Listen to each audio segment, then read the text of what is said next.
Shalom, this is part 3 of Unity in the Body, and we just got through talking about Deuteronomy 1:13 and Ephesians 4:11, talking about leadership. And nobody likes to think that we need to have leadership.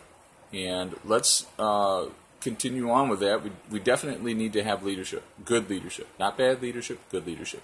You need to vet out your authorities. You need to vet them out. Not only the head leader, you need to vet out those that are beneath him, that submit to his authority. See what kind of men they are. And I know Rabbi Steve has some awesome men of Yahweh that are submissive to his authority. Not only when he gives a very logical reason of why he does something, but even when it's sometimes not the most logical or whatever. They, especially during times of busy things, and Rabbi says, hey, go do this, they're like, okay. And I don't ever see, in my mind, I'm thinking, well, I just had generally the best. And but I see that military thought process, or that response to authority, pop up, and it's just do, say jump, how high. And now I'm not saying, like I said before, that we should be taking on leadership who is breaking Torah. I mean, let's just make sure we keep that in perspective. This is not giving directives or suggestions or whatever that break Torah. This is suggestions that really don't have any bearing on our walk as a holy people, a holy nation, a people set apart. It has to do with how you put up a tent, or how you organize the day for the camp, stuff like that. Let's not get into thinking, oh, well, see, he's just telling them to do stuff that's not good. No, that's not what I mean. So, find for ourselves good leadership, wise and trustworthy men. Let's not get into talking about, oh, well, what about women? It's another distraction. Okay, just go with it. And so when we submit to that authority that gives us, I think it brings some peace, actually, when you find good authority. I also wanted to, when I was giving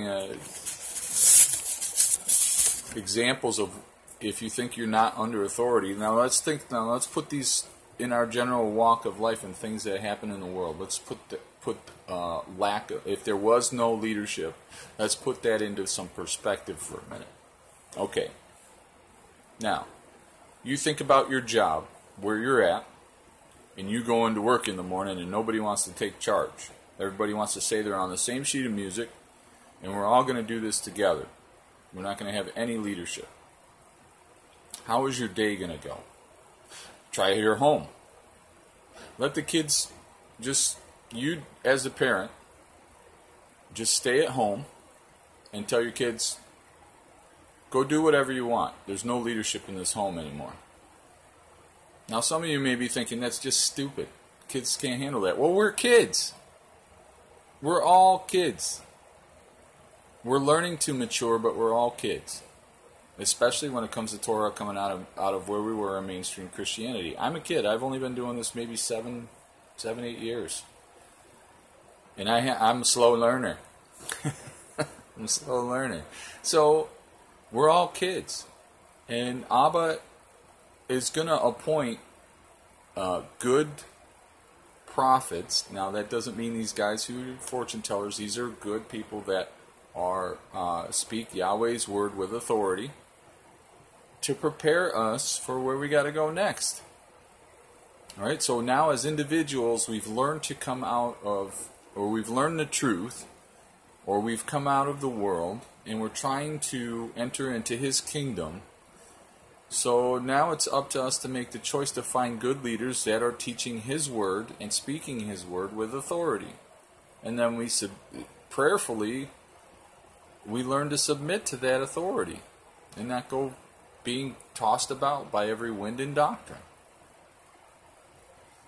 And then once we're mature, then we can start digging into this other stuff, but don't let it make a point of division.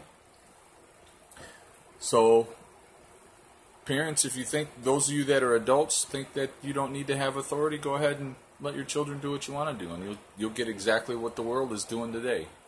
Unless your kids are already seeking Yahweh. That was me. I mean, I was what you call the latchkey kid.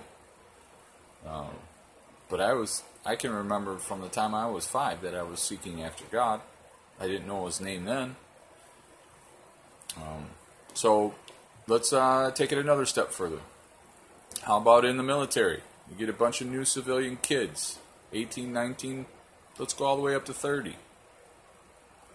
Put them in a room together. No leadership. Let me tell you, we did pretty good for a while. Just before basic, they have a time where it's not really training. They don't really start the training. I think we had almost a week and a half to 2 weeks. And we did okay for 2 or 3 days without any real leadership. And then somebody was eventually trying to rise up to either be leader or not. And it just caused chaos. And until that drill sergeant came in there and laid down the law, it was kind of funny to figure out who was going to get up when to do what, to who was going to clean this and that. Well, I'm in charge. No, you're in charge. There ain't nobody in charge. You get all kinds of arguments. Nobody wanted to. There were some people that wanted to take the role, but nobody appointed them to take the role as the leader within the platoon. So it just caused confusion until that drill sergeant came in there and said, this guy right here, this private, who's the same private as all of you, he's in charge. And we'll give him directives, and you do what we say. And if you didn't do what they said, then you paid the piper when you met that drill sergeant. All right, so let's continue on with no leadership. Let's say now the drill sergeant never showed up, and they just threw some books in the room. Let's say it's demolition and ordnance. That would be fun. Now you got a bunch of civilians with no discipline, no instruction other than what they're reading and interpreting for themselves. Now, given all of us can read something and get a good idea of what it's saying, but it's still very difficult to really come up with what it's actually saying unless you've got some good background. Okay, so today we're going to learn about grenade launchers. With no instruction, with no leadership. How many of you want to be in that room or anywhere near the person that's going to pick up that first grenade launcher without having any kind of instruction or any kind of leadership or any kind of... I was so thankful when we did all that I had a drill sergeant or a leader who's already handled these things standing right next to me to make sure I didn't blow myself up or blow up anybody else. Okay. It makes sense, right? I hope that makes sense to you. We need to have good leadership. Now, there were some leadership within the military, even you didn't want to have them next to you, even though they'd done this. So you kind of get a feeling for, okay, yeah, I'll take that grenade launcher, thank you.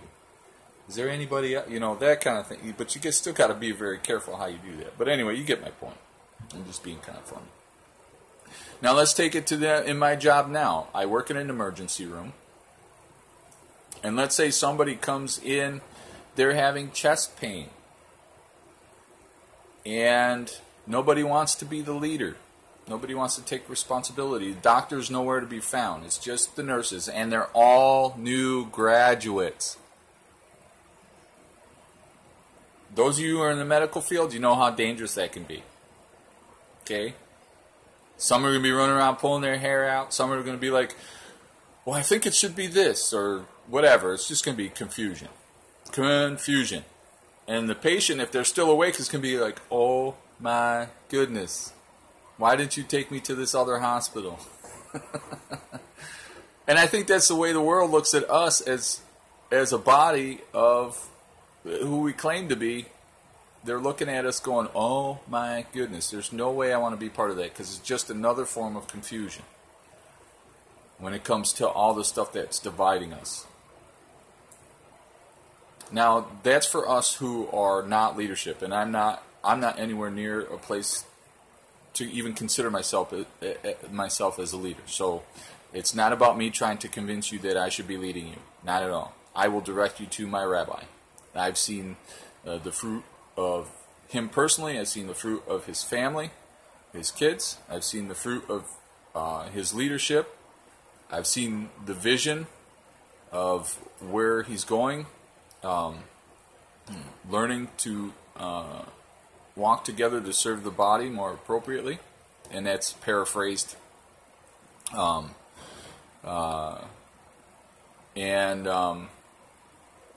seen the fruit in my life when I've listened to his instruction. I've seen the fruit in my wife's life. I've seen the fruit in my family's life. I've seen the fruit in other families in similar backgrounds. So and I've talked to people outside. So anyway, I've done my homework, is what I'm trying to say. So I would defer you to my rabbi. If you are looking for good leadership, and his vision is to draw the body together, no more of this division. And those of you that are speakers on YouTube and so on and so forth, you know who you are, and I've actually even sent you an email or whatever. Now I'm sending video. If you are a speaker or a teacher or an informer or whatever you want to call it, then you're a leader.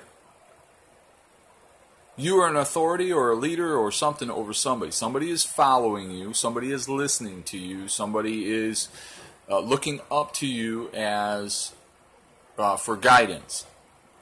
So you should be taking that responsibility as a leader. Stop trying to push it off.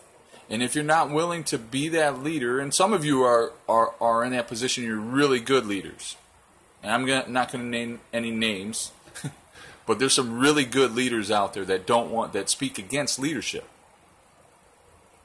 And I want to encourage you, step up. Step up. You know? Okay? Because we need good leaders. We need good leadership. And so if you can kind of take those kind of analogies and kind of play with them in your head and think about all that, I think it'd do you some good to go, yeah, we need some good leadership. So I'm a big proponent of leadership. I'm a big proponent of unity, and I'm really looking forward to a time where we can all make a representation that, hey, we're not spoiled brats anymore. We're learning to walk in unity in Yeshua Messiah, our King, and that by His Spirit we're able to do this. It's not by our own strength or power or might, but by His Spirit. And yeah, we have our own opinions about things, but we know how to work together. We know how to submit to each other. We know how to submit to our authority. I mean, what would it hurt? And I think that's where I'll go with the next thing. What would it hurt? Because this video is almost done. What would be the outcome of us laying down our flags and walking together? What would be the outcome? Shalom.